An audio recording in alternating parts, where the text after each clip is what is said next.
സെൻസിയുടെ കാഴ്ചപ്പാടിൽ ആരാണ് യഥാർത്ഥ ലീഡർ? ഒരു വ്യക്തിക്ക് എങ്ങോട്ടാ പോണ്ടെന്ന് അറിയണം. ഓക്കെ, രണ്ടാമത്തെ മൂന്നെണ്ണം കേട്ടോ, 3 കാര്യങ്ങൾ. ഒന്ന്, ആ വ്യക്തിക്ക്, ഇത് എൻ്റെ ഡെഫിനേഷനും അല്ല, ഞാൻ ആരുടെ ഡെഫിനേഷനാണെന്നും പറഞ്ഞുതരാം.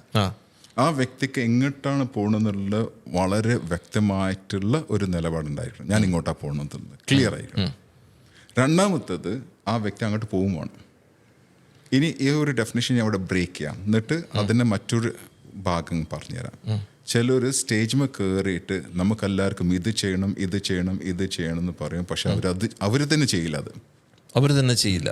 അങ്ങനെയാണെങ്കിൽ ആ ഒരു വ്യക്തി ഒരു നേതാവല്ല. ഒരു വ്യക്തിക്ക് അത് കാണണം, ഇത് ചെയ്യണം എന്ന് പറഞ്ഞിട്ട് അത് അതേ അപ്പടി അനുസരിക്കുന്ന ഒരു വ്യക്തിയാണ് ആദ്യത്തെ ക്വാളിഫിക്കേഷൻ. ഫസ്റ്റ് ക്രൈറ്റീരിയ ആൾക്ക് കാണാൻ പറ്റണം, ഇത് ചെയ്യണമെന്ന് പറയുന്ന വ്യക്തിയായിരിക്കണം, അത് ചെയ്യണ വ്യക്തിയായിരിക്കണം. രണ്ടാമത്തത്, ആ വ്യക്തി നടന്നു പോണ പാത മറ്റുള്ളവർ കാണിച്ചു കൊടുക്കണം. കാണിച്ചു കൊടുക്കാതെ എല്ലാം ഞാൻ തന്നെ ചെയ്യട്ടെ എന്ന് പറയുന്ന ഒരു വ്യക്തിയാണെങ്കിൽ അയാൾ നേതാവല്ല. കാണണം, ചെയ്യണം, പഠിപ്പിച്ചു കൊടുക്കണം. ഇത് 3 വേണം. ഈ 3 ട്രയാങ്കിൾ വന്നാൽ മാത്രം. ഇത് ജോൺ സി മാക്സ്വെലിന്റെ definition. A leader is a person who knows the way, goes the way and shows the way. ഒരു നേതാവിൻ്റെ ഏറ്റവും വലിയ ടഫ് ഡിഫിക്കൾട്ട് സെനാരിയോ എന്ന് വെച്ചാൽ ആ വ്യക്തി ആയിരിക്കണം ആദ്യത്തെ ഫോളോവർ. ആ ലീഡറിന്റെ ആദ്യത്തെ ഫോളോവർ ആദ്യത്തെ ഫോളോവർ ഞാനായിരിക്കണം. അത് ഞാനല്ലെങ്കിൽ ഞാനൊരു നേതാവല്ല.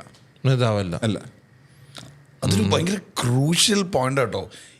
എനിക്ക് ഫോളോ ചെയ്യണമെങ്കിൽ, ഞാൻ ഫോളോ ചെയ്യണമെങ്കിൽ എന്നിലെ ക്വാളിറ്റി കണ്ട് ഞാൻ അത്രയ്ക്കും ഇംപ്രസ്ഡ് ആയാലേ എനിക്ക് എന്നെ ഫോളോ ചെയ്യാൻ പറ്റുള്ളൂ. ഞാനത് ട്രെയിനിങ്ങിൽ പലപ്പോഴും ചോദിക്കാറുണ്ട്. നിങ്ങൾ പലപ്പോഴും ഇൻഫ്ലുവൻസ് ചെയ്യാൻ ശ്രമിക്കുമ്പോൾ നിങ്ങളുടെ സ്റ്റാഫ്സിനെയും നിങ്ങളുടെ കുടുംബത്തെയും നെഞ്ചിൽ കൈവച്ച് ചോദിക്കണം, നിങ്ങൾക്ക് നിങ്ങളെ ഇൻഫ്ലുവൻസ് ചെയ്യാൻ സാധിച്ചിട്ടുണ്ടോ എപ്പോഴെങ്കിലും? തീർച്ചയായിട്ടും.